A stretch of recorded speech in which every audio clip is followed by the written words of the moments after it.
In the aftermath of Tuesday's presidential debate, there's a lot to consider. As I said yesterday, first of all, we, the American people, need to rise up. We can't put all our eggs in one basket. As much as we would like President Trump to win, and I say that personally, again, we cannot rely on that, because even if he wins, he's going to be facing, in all likelihood, a Senate and a House of Representatives controlled by the Democrats who will attempt to destroy this country in any event. We know that. We know what their plans are. They're socialists, they're communists, they're atheists, they're radical feminists, they're radicals from every race, color, and creed. And frankly, they're evil. That's the bottom line. So we need to rise up. And that's why in my book, It Takes a Revolution, Forget the Scandal Industry, I give solutions on how we can effect peaceful and legal change through a new American revolution. As I said, it was Thomas Jefferson who predicted we would get to this point, and we have. But let's look at the forces that are supposed to be on our side, frankly, who are also working against us. And that's Fox News. And I write about that in my book. That's why Forget about the Scandal Industry. I'm speaking mostly to conservatives, libertarians, people of faith in that book. I know that the left probably won't believe what I write, nor will they take it seriously, nor will they care, other than to figure out, what our scheme is. And it's not a scheme. It's a blueprint to bring this country back to the vision of our founding fathers. But let's take Chris Wallace, for instance, the son of Mike Wallace, who was an ultra-leftist. He used to do CBS 60 Minutes. Mike Wallace, his son, Chris Wallace, is even more leftist than Mike Wallace. Mike Wallace came from a different generation. And there was one thing that stood out in that debate, and make no mistake about it, everybody's kind of pulling punches right now because they don't want to offend Fox, because they want to get their face on Fox. But you know what? I don't care about getting my face on Fox.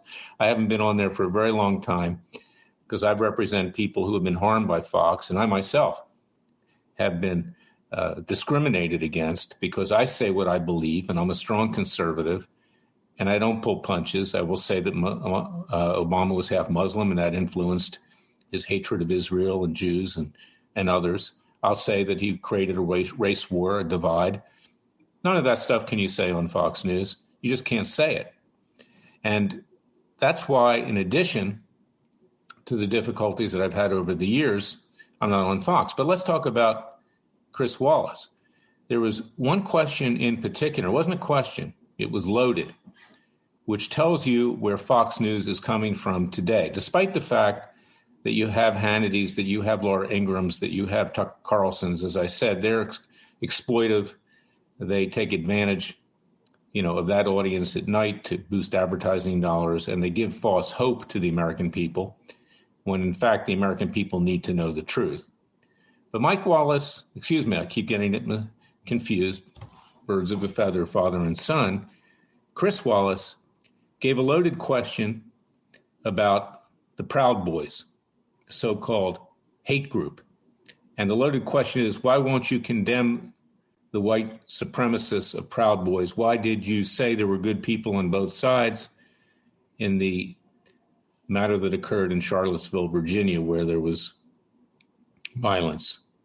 Well, clearly, there are good people on both sides. Okay, that doesn't mean that everybody that's there is good or everybody that's bad. The president missed the opportunity to explain that.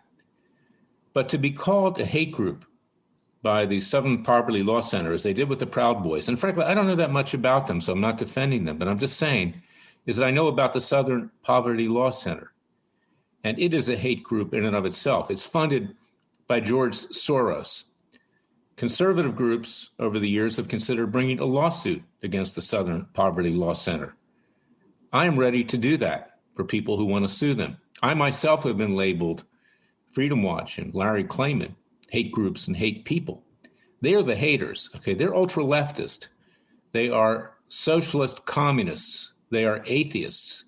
They are a threat to this country. And in fact, to tell you where they come from, the FBI actually gives them credit in terms of their investigations and discriminating and investigating people. It's unbelievable. They buried their way in there with their money. They themselves have issues. You can do a Google search in terms of the way they conduct themselves. But for Chris Wallace to use the Southern Poverty Law Center as a way to smear the Proud Boys, and from what I understand from other people, they're not white supremacists.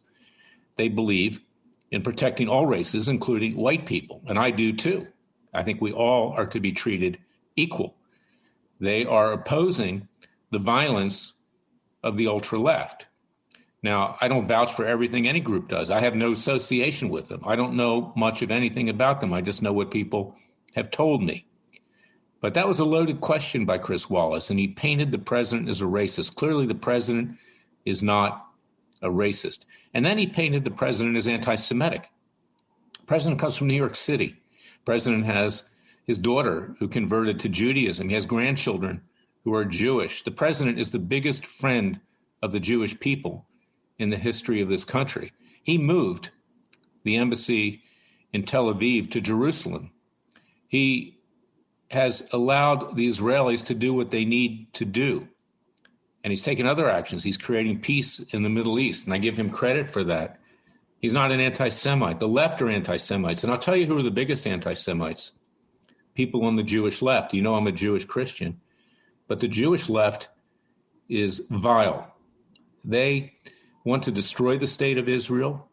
Again, you can Google it. They're trying to take down the prime minister of Israel, but it's not just that.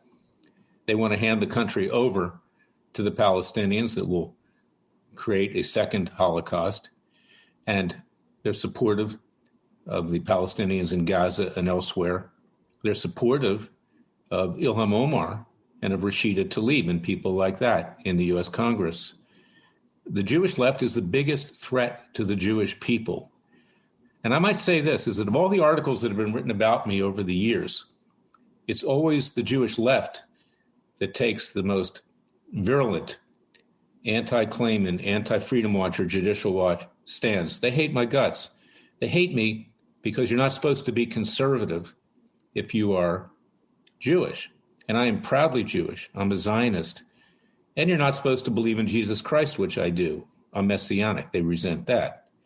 So I'll tell you something. I don't pull punches here. You know, I go up against everybody, whether it's radical Muslims or radical other groups. But I'll tell you something. The Jewish left is just as bad as the radical Muslims. The two of them are allies. And they opposed Trump when he wanted to have a travel ban from terrorist countries in the Middle East.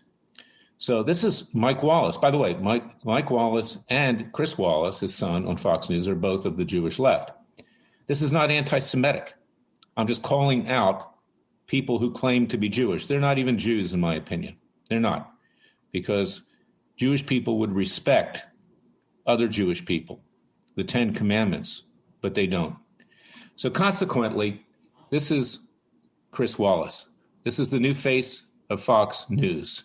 And it's why the president needs to be more circumspect on what he says, what he walks into, and what he does. But it's why the American people need to rise up, and they need to call out these people. Forget about the scandal industry. Forget about Fox News. Forget about Newsmax, which is run by Chris Ruddy, who donated $1 million to the Clinton Foundation. We need new right-wing media. And I thank Radio America for allowing me to tell the truth as I see it, because I'll call it like it is, and I'll call out even people who claim to be Jewish, just like me, but they're not. They're not.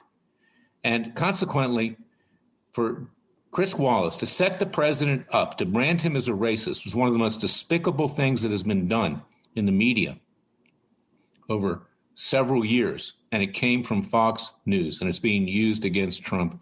And it's creating, frankly, a likelihood that the president will not win the next election and will have a total takeover, total socialist takeover, communist takeover of our government. That's my message for today. Support Freedom Watch. Go to freedomwatchusa.org. Sign up for our causes. See if you can join our class action. See if you qualify against the Chinese for the damages that have been caused. Our case is to protect the police. Go to americasheriff.org and support what we're starting there to protect our great law enforcement. And stand for what is right. Say what is true. Don't be afraid. Speak out. Don't drink the Kool-Aid. Get up off the couch. Put the popcorn and Diet Coke down and join us in our Justice League and get to work. And pre-order my book, Takes a Revolution, Forget the Scandal Industry. You can find it at Amazon.com, at Roku, at BarnesandNoble.com, at Books A Million, at Borders.com, all over the place. Read it, digest it, and let's discuss it, because we have a big job to do regardless of who wins the next election. God bless you. God bless your family. Thank you for listening to me. I will always tell you the truth as I see it. I don't pull punches. American people need to hear it from other sources than Fox News. God bless you.